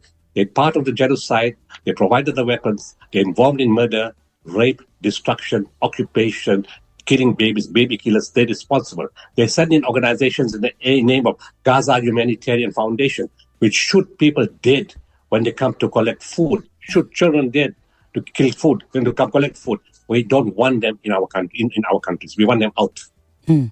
But let me come back to you. That some would say, I'm sure you've heard of, the current designation of Nigeria as a country of particular concern by Donald Trump, President Trump of the United States.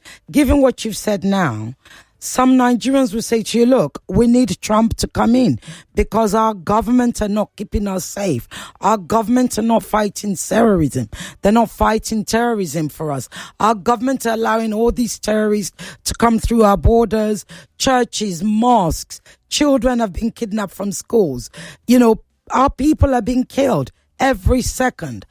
And you're saying that United States Western countries should stay out, not only of Africa, but of course of Nigeria. What would you say to those people, sir? You should have the wherewithal, the courage, the organizational ability, as such a huge population, to arrange yourselves in your own country. Citizens, when they're not happy with governments, when they're not happy with what's going on, they organize themselves. South Africa had a resistance movement. People in South Africa stood up. And it changed, and it's happening in only parts of the world. It's happening, we're seeing it in Mali, Burkina Faso, Niger, Namibia. People are standing up.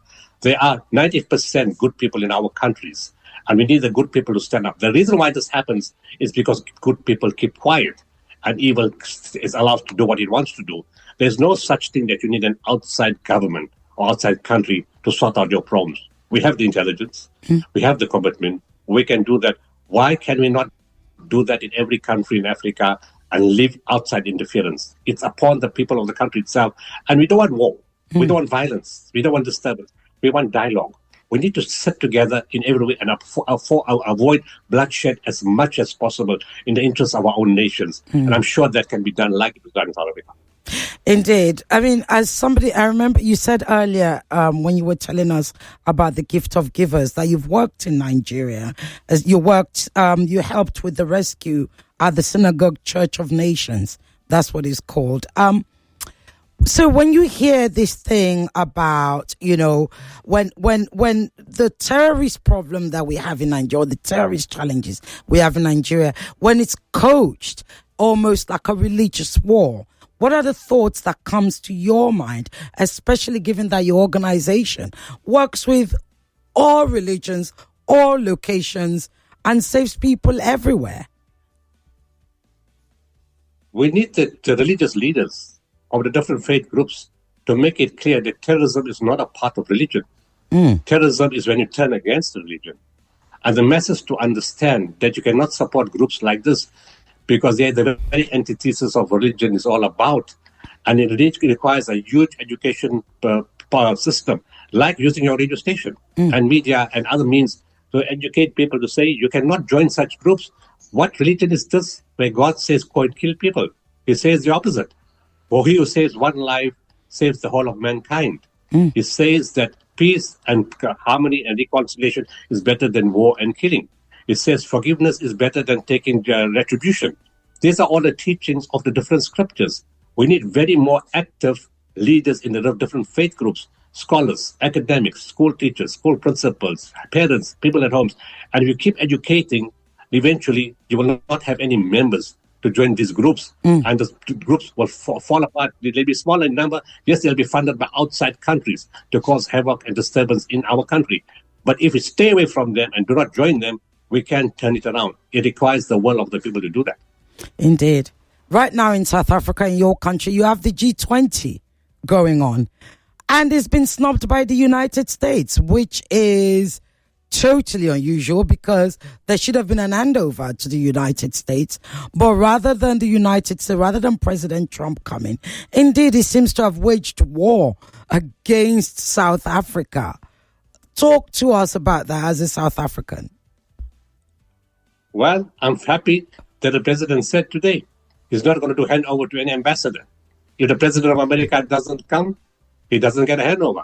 Let's take a bold move. And of course, the White House had a press conference immediately saying the president is not happy with what our president is saying. And I'm saying to that president, stop throwing your weight around and telling us what to do. In fact, you don't come, it's better for us. Stay there. We don't want you here. You're not going to tell us what to do. We're not impressed with you. You're not the model standard. You're not the world's policeman. And we have nothing to do with you. We're happy that you didn't come, to be honest. Don't ever come back here. We don't want you here. And, the South African government has finally put his foot down and will stop being pushed around like Africa does not matter. We have our own dignity. We have our respect. We have our autonomy. No Western country is going to dictate to us anymore. That has to change on the whole continent. I have to say, I had a smile on my face as you were saying that because all that was going through my head was, indeed, South Africans are children of Mandela because... Dr. Ismail, you're an amazing human being. I can't, and I mean that with all respect, with the absolute and utmost respect and honor for all that you do, and indeed the words and the wisdom and the courage that you're passing on to us. But I am impressed by your president, though, that he said he's not going to hand over to an ambassador. Well, Caroline Levitt, his spokeswoman, said that President Ramaphosa was running his mouth. What would you say to her? Well done, Ramaphosa, for running his mouth. Who are you to come and tell us what to do? Will you accept a South African ambassador receiving the document from the American president? Will you do that? No, you certainly won't. Will you accept it? That you don't come out to our country and insult us? No, if Ramaphosa didn't come, will you accept it? No, you won't. So don't tell us what to do if you would not want that in return. Please don't come here. We don't want you in our continent. Indeed, we don't. I didn't say that. My guest said that. You can call. I know some of you had started calling 0201 277 0993, 0201 465 7190. You should be sending a WhatsApp to 0809 597 5805. I know one of our, at least, if not two of my callers will be asking, why doesn't Africa have people like you in leadership? Of course, what you're doing now is leadership, but we're like, you almost sound like another, Muammar Gaddafi, with all due respect. People who give us courage, the lion heart. Can I ask that? Why? Why don't we have more like you, Dr. Ismail? We have them. They're just scared to make themselves known. That's the problem. Our countries don't allow us the opportunity to express ourselves. We need to stand up to allow ourselves to express ourselves. South Africa has done that very openly. You can criticize the president. There's a free press. Nobody attacks you. If Africa wants to develop, we need to remove the ego factor, the fear factor, the controlling factor, the love for power and wealth and control. We need to break that. This is not our way. Africa is a continent of Ubuntu, of spirituality, of love, of brotherhood, of neighborliness. We need to come back to those values. Whether you believe in a book or don't believe in a book, it doesn't really matter. But we all have spirituality. Spirituality is the humanness in us. So you don't have to belong to a church or a mosque or a synagogue or whatever. You have this inborn spirituality which comes with goodness. Why can we not stand up? We need to do that. And if leaders and institutions start understanding that there's greater success in allowing us to express ourselves, we have dialogue without fear, we'll be far more prosperous, far more successful, and far more independent. Amazing. I'm coming to your calls now. Make it short, sharp, and succinct because I know many will want to be talking to my guest. Hello. Hello. Hello. I can't hear you. Hello, good evening, Titi. Good evening, good evening. What's your name? Where are you calling from? Yeah, my name is Joshua Perkins. I'm calling from Okota. Go ahead, Joshua. I want to appreciate your guest. He spoke exactly what I think could be done in Nigeria. But you see, the complexity in Nigeria and the lily-livered people we have here. We are just cowards. It's not that we cannot handle our security issues. But you see, the people in Abuja have ensured that those people that would speak are in their pockets.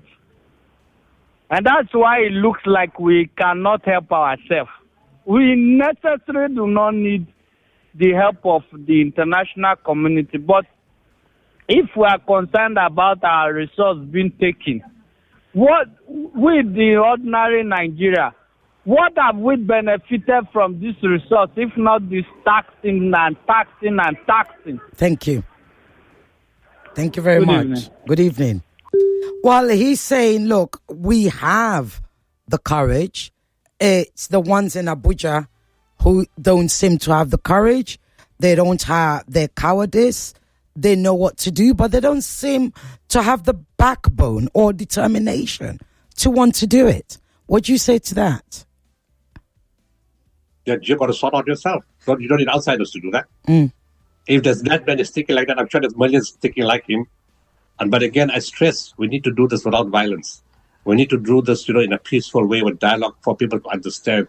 And I'm sure it can be done. South Africa, everybody thought South Africa is going to explode. When the elections came in '94, Freedom Day, the world's media came with war rooms. They were expecting a total bloodshed. That never happened. In spite of years of hardship and difficulty. If we can do it, we are Africa. We are Africans. We can set the example. We've got the same blood for all the continent. Surely we do it there. We can do it in every other country on the continent. Indeed. Hello. We don't want another Sudan and another South Sudan. We don't want another DRC or Rwanda. We've had enough of that. And we're the only people who can control our future with our own hands, without outside interference. Thank you. Hello. Yeah, Chief Miss Ireti Bakare. Yes, evening. good evening. Good evening, sir. This is a leader. You hear what he said? People are afraid. The good people are afraid to talk. I used to say to late President Buhari, people shouldn't be afraid of you. They should respect you as a president, but not to be afraid of you. People are afraid of him. Even the ones we hear now. Look at him saying the whole America should not come. He should not come. He said it. But we will run to France, we will run to Brazil. When I say we don't know what we are doing in this part of the world, especially in Nigeria, people thought I don't know what I'm saying. I want to thank Doc once more. Thank you. He can hear you. Thank you. Doc, that was a thank you from one of our regular listeners. Hello. Hello, good evening. Good evening. What's your name? Where are you calling from, please? Okay, this is Joy. My question is, your guest is, what do you do when your country is so divided? So how can you stand at in one front to fight a country that does not want to fight terrorism? And when you know they are so divided among religious level and ethnic level. So this is not working. And even when... a question. You stay listening, Joy. I'm asking you a question. Did you get the question? Yes, you said, what do you do if your country is so divided? Yes. Yeah. They are not fighting terrorism. And they're not fighting terrorism. Thank you. What can you do? What can you do? Did you hear that, Doc? What can you do? Yeah, go ahead. Yes, but that's again, the onus in your own hands. You don't get outsiders to come and unite you. You need to do that yourself. There are sensible leaders in different, whether it's academics, religious people, community leaders, MPs. We have different strata of society, business people, and if once you get down to the table, it can be done. We have very diverse populations in our country too. We have different types of cultural groups and all, but they get united. They find a way. When they understand working together is far more better than working separately. Working together builds the country. Working separately destroys the country. Then you need outside interference. They control your country. They control you. You don't have independence. You're a slave in your own country. Do your masses want that? I'm sure they don't want that. So again, they can find a way of doing this peacefully. My focus is on the word peaceful because violence and bloodshed, there are no winners with violence and bloodshed. Indeed. Hello. Hello. Yes. Yeah, good day, madam. Please, I want to ask you. What's your name, please? Yeah, my name is Prophet. I'm calling from...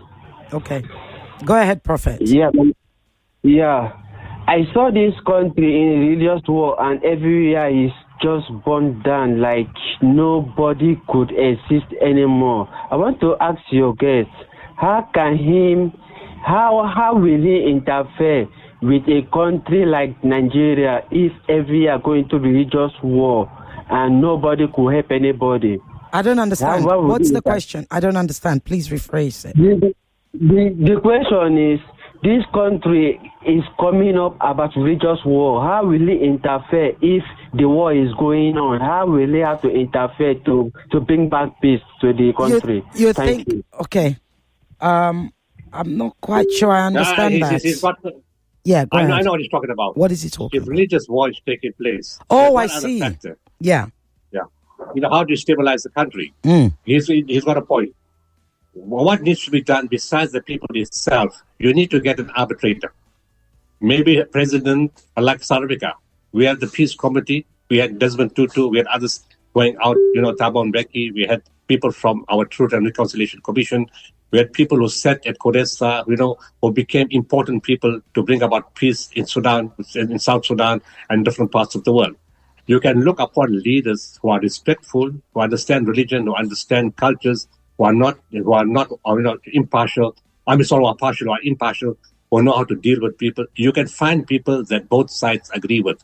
And quite often, that's the only way where you have an honest broker that brings people together. There are systems, there are ways. The countries, people get together, but you can bring an arbitrator of your choice from the different warring parties to say, let's sit on the table and talk. These things have been done, and they've been successful, and it can be done again and again and again.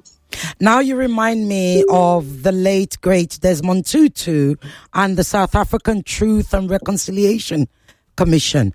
Is that the sort of thing that you would suggest?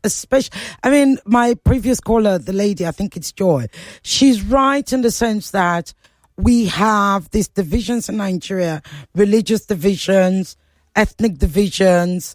In fact, you even have, sort of regional divisions, even within the same ethnic groups. You have language division and all these things that, it's just created that is constantly used against us until we qualify for the World Cup. And then we are all Nigerians. But unfortunately, we didn't qualify for the World Cup this year. So what are we to do, Doc? What are we to do? We need somebody like the late Desmond Tutu, Reverend Desmond Tutu. Gosh. But you just said something very important. You were all united for the World Cups. So we always do that once. Why can't you do that again? Why can't you do it again? So there is a way of doing that. You've got to find the right mechanism. It can be done. You just proved it. And in South Africa, it's the same. We all united in the 1995 Rugby World Cup. We united in the 2010 Soccer World Cup. We united with the cricket team.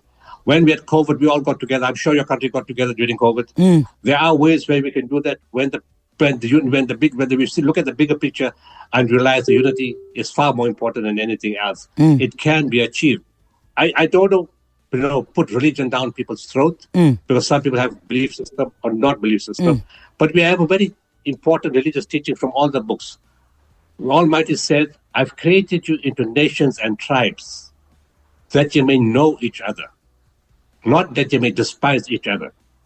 So he said, I've created you different and made you into different groups for you to understand each other. This is the beauty of culture, of religion, of ethnicity. Indeed.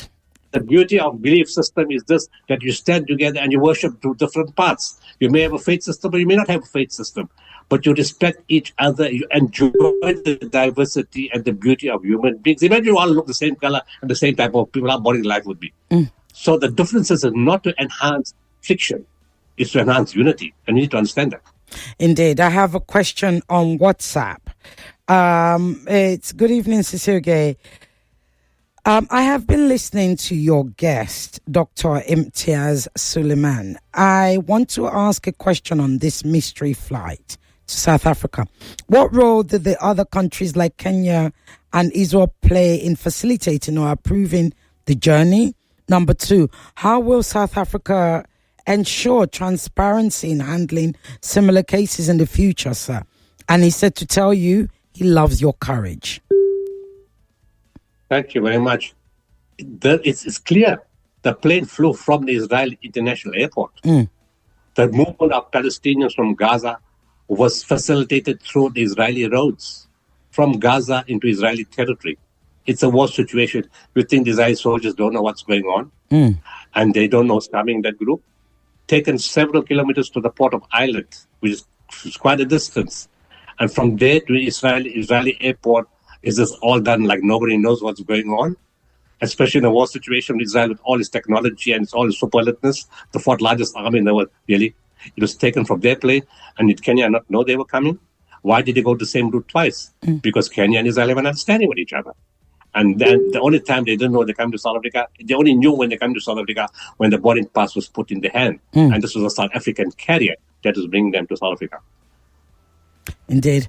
Right, I'm coming back to your calls. Hello. Yes, it's okay. Good evening. Good afternoon. Good evening. Yes. It's okay. Please give me just 1.5 minutes, please, because this is your best guest, and it's my best guest for the year. Is your favorite, you mean? Is your favorite? Yes. Yes. Okay. My favorite for the I'm going to give you a minute because we don't have the time. Go ahead. No problem. I'll rush it. I hope it gets me. I listened to the interview on Wednesday on BBC, him especially, and the reporter by the Israeli spokesperson was that they cannot force anybody who wants to move from Gaza through the West Bank to wherever they want to go. That they always allowed them. That was their own position. But now I want to ask, because of the 2020 angle that it came, does he think that this is just an hybrid war, maybe just to rubbish South Africa, maybe a diplomatic trap, in order for South Africa to reject them and just raise the alarm to discredit South Africa at this point that South Africa is hosting the world? That's one. Number 2, concerning what he said about the program officer telling Donald Trump, don't come. The same thing happened in Nigeria, 1976, when the Soweto killing massacre happened in South Africa. The Olympics was going on. Olusegun Obasanjo of Nigeria, alongside Julius Nyerere of Tanzania, stopped their contingent from partaking in the Olympics, and the whole Olympic was crashed. That is the force of Africa, and that is the force of unity. Of course, we can do it again, and I'm happy that this Ramaphosa is the voice of Africa. Nigeria lost it, and I'm happy South Africa is just standing up. Thank you. Okay. Dr. Imtiaz, there you go. Titulokwa is one of our regular callers. He did say you're his favorite guest of the year. That's huge. We have 2 guests every week on this show, so that's pretty big. Now, he also asked a question which I think it's interesting, and it was on my paper here, which is, do you think Israel was trying to trap South Africa into some sort of embarrassment by sending those people, which ethnic cleansing, sending the flight, forcing Gazans to go to South Africa? Why South Africa of all the countries? It's obvious. The answer is yes. because Israel is not happy from the day we took them to the ICJ. And our own teams ask us, what did we achieve by doing that? It's not about what we achieved. It's about taking Israel on head-on. Their impunity has never been tested. They've always been protected by the United States and Europe. And nobody has the guts to take them on. They rule by fear. And this was South Africa, as a country that doesn't have much resources, had the guts. It wasn't a first world country. It's a country with lots of challenges, economic challenges, unemployment, job losses, and lots of difficulty in politics. Yet they had humanity to take Israel on, which gave the whole world a shock.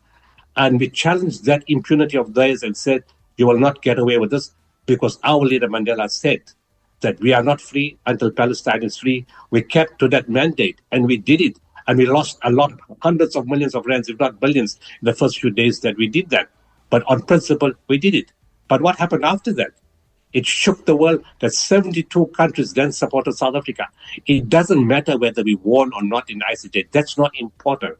It's like I told you earlier, we need to stand up. We need to talk out. We need to find solutions. But if you don't stand and you don't talk out, what's going to happen? Nothing. Because if we stood up, 72 countries stood with us. When we went to Bogota, 32 countries stood with us. Let's do sanctions against Israel.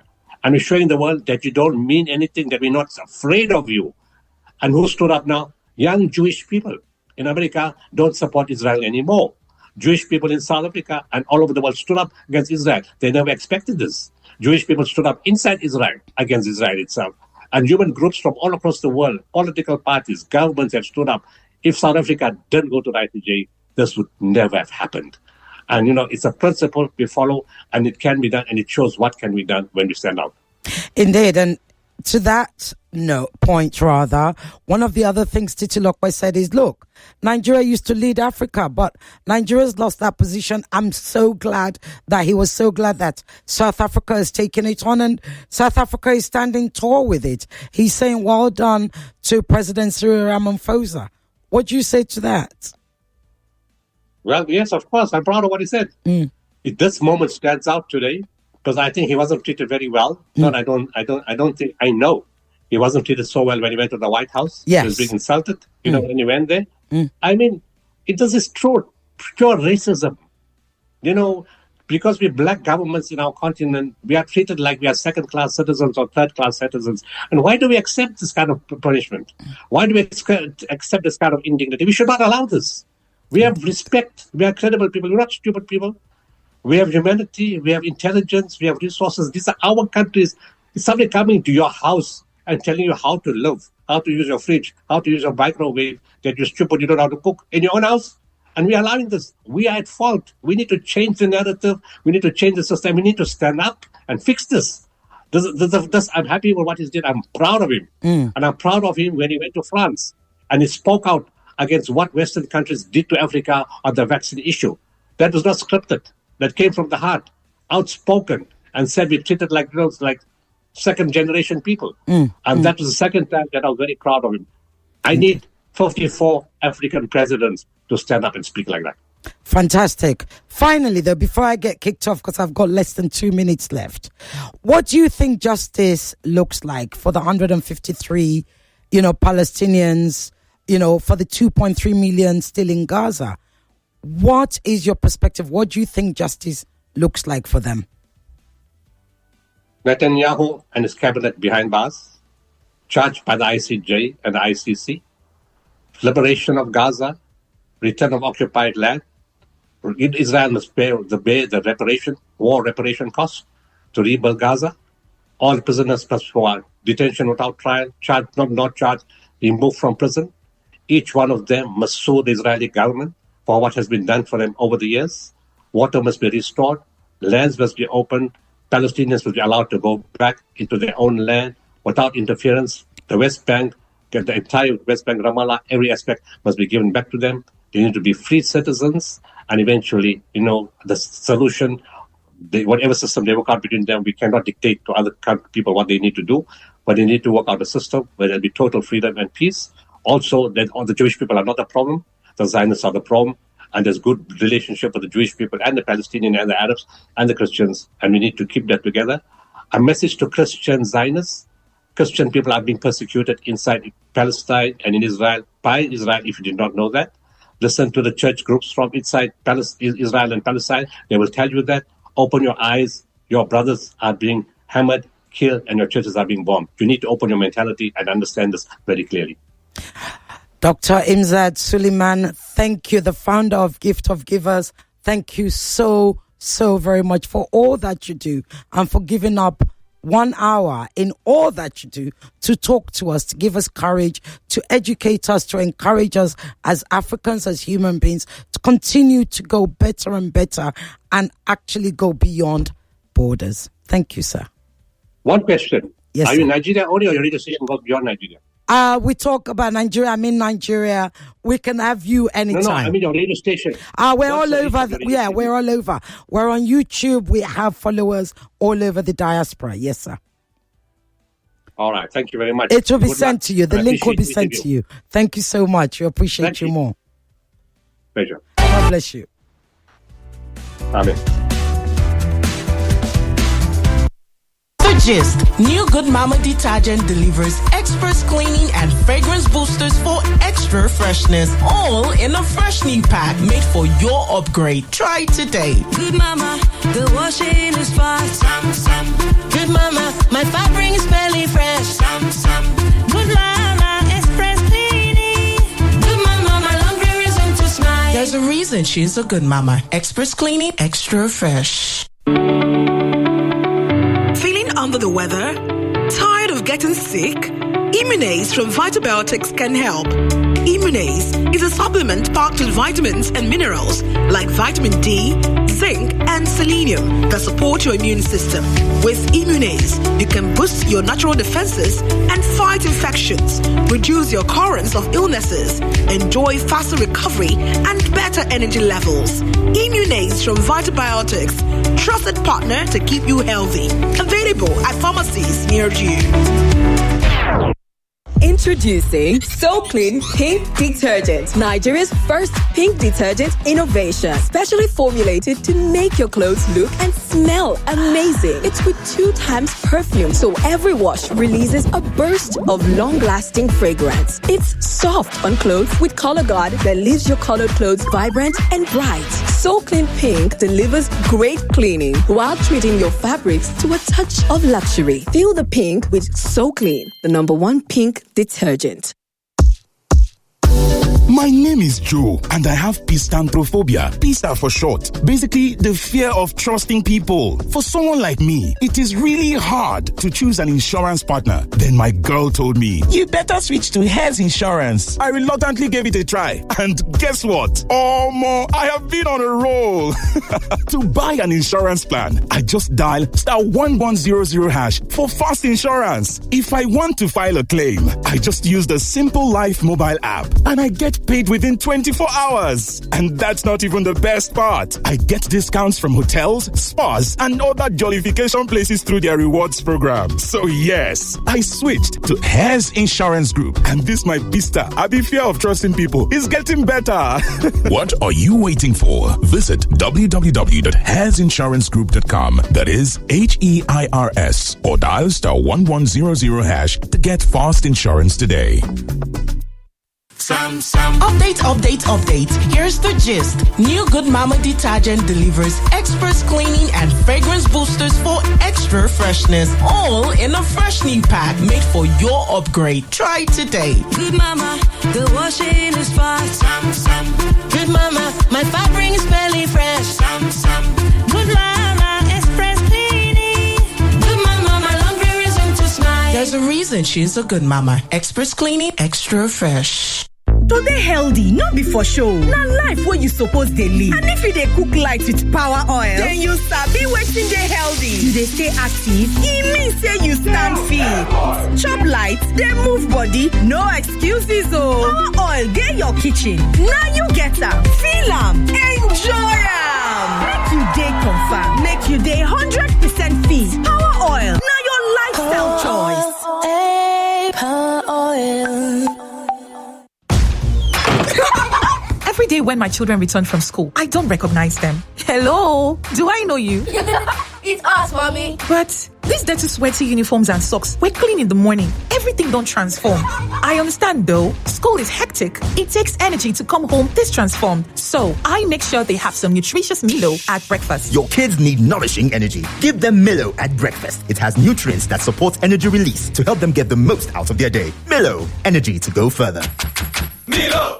Introducing So Clean Pink Detergent, Nigeria's first pink detergent innovation, specially formulated to make your clothes look and smell amazing. It's with 2 times perfume, so every wash releases a burst of long-lasting fragrance. It's soft on clothes with Color Guard that leaves your colored clothes vibrant and bright. So Clean Pink delivers great cleaning while treating your fabrics to a touch of luxury. Feel the pink with So Clean, the #1 pink detergent. Welcome back to your #1 talk, news, and sports station. This is Nigeria Info. Welcome to Nigeria Info, where the news sparks conversation.